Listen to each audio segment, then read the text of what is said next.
Shalom, damai di hati. Jumpa lagi dengan saya, Pendeta Yesiko Tambunan, di edisi program acara Rema in Minute. Dan puji Tuhan, kita sudah berada di hari Kamis. Kemudian kita akan berada nantinya di penghujung minggu ini, tetap beribadah kepada Tuhan, meski masih banyak yang beribadah dari rumah masing-masing. Tapi berkat Tuhan, penyembahan kita tetap ada bagi kemuliaan nama Tuhan. Marilah kita berdoa. Kami datang kepada Tuhan dalam kerinduan untuk membaca, merenungkan, memberitakan, bahkan melakukan apa yang menjadi kehendak Tuhan dalam firman-Mu. Ya Tuhan, Engkau berfirmanlah, semakin memperlengkapi kami menjadi orang benar yang sungguh diberkati oleh kekuatan tangan kasih-Mu Bapa. Dalam nama Tuhan Yesus kami berdoa. Amin. Bagian Alkitab dalam 1 Raja-Raja pasalnya yang ke-16 ayatnya yang ke-31. Sekali lagi, 1 Raja-Raja pasalnya yang ke-16 ayatnya yang ke-31 firman Tuhan. Seakan-akan belum cukup ia hidup dalam dosa-dosa Yerobeam bin Nebat, maka ia mengambil pula Isabel, anak Etbaal, raja orang Sidon menjadi istrinya, sehingga ia pergi beribadah kepada Baal dan sujud menyembah kepadanya. Para pendengar yang diberkati Tuhan, ketika mendengar nama Isabel, apa yang terbersit di pikiran kita? Ya, benar. Ia adalah seorang perempuan, ia adalah seorang ratu yang menjadi istri Raja Ahab, Raja Israel. Tetapi kemudian ternyata dia adalah seorang ratu yang mempengaruhi sang raja sehingga akhirnya lari daripada jalan yang benar. Saudara-saudara, Isabel ini jahat sekali. Isabel ini dia sangat membenci Allah.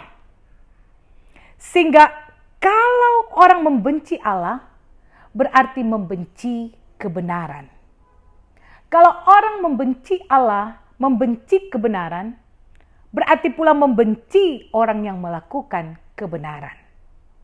Maka hal-hal yang dilakukan Isabel, dia mulai mempengaruhi suaminya, dan di edisi pertama ini kita akan membahas tentang bagaimana orang yang membenci kebenaran itu.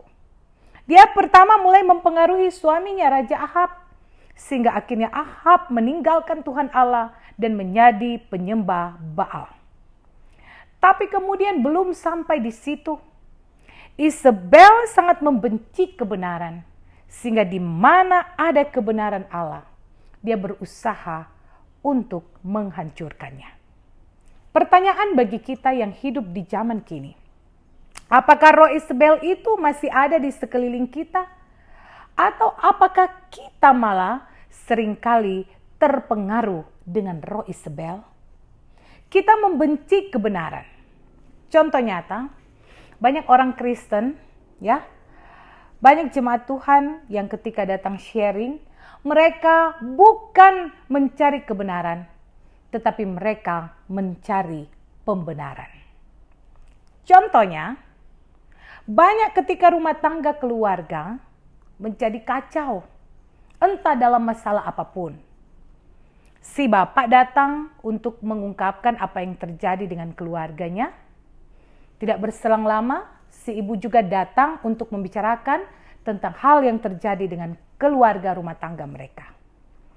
Tapi yang bisa dilihat dari kedua orang ini sebagai bapak dan ibu, sebagai suami dan istri, bukan melihat kebenaran Allah, tetapi masing-masing mencari pembenaran dirinya sendiri.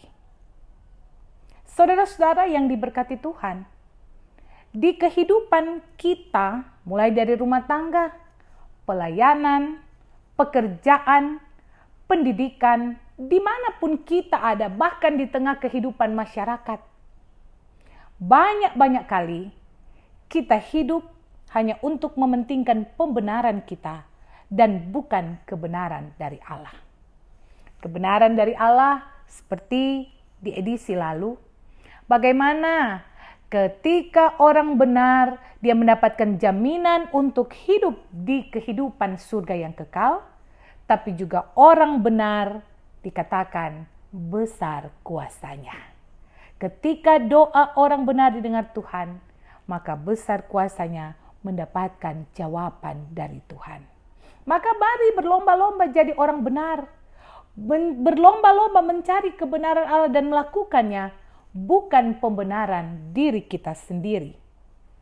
Sehingga sekali lagi, kebenaran di dalam Allah, bagaimana kita menolong orang yang membutuhkan, yang lapar kita beri makan, yang haus kita beri minum, yang membutuhkan tumpangan kita memberi mereka tumpangan, yang sakit, yang terpenjara, yang terluka, kita membalut luka hati mereka. Saudara-saudara, doa adalah juga bagian yang terbaik manakala kita menolong dan menjadi berkat bagi banyak orang. Mendoakan supaya di tengah pandemi COVID-19 ini kita semua boleh terlindungi. Di tengah pandemi ini kita semua boleh ditolong. Usaha mata pencarian kita tetap dijaminkan Allah. Di tengah pandemi COVID-19 ini, kita akan selalu berada dalam perlindungan Tuhan. Meski pelayanan kita harus tetap lanjut, tapi ingat, tetap dengan melakukan protokol kesehatan. Selamat mencari, melakukan kebenaran di mata Tuhan, karena kebenaran yang sejati hanya ada dalam kehendak Tuhan melalui Alkitab firman Tuhan ini. Tuhan Yesus Kristus memberkati, dijauhkan dari kita roh Isabel, yaitu yang membenci kebenaran Allah. Kita menjadi pencinta kebenaran Allah dan melakukannya dengan setia. Amin firman Tuhan.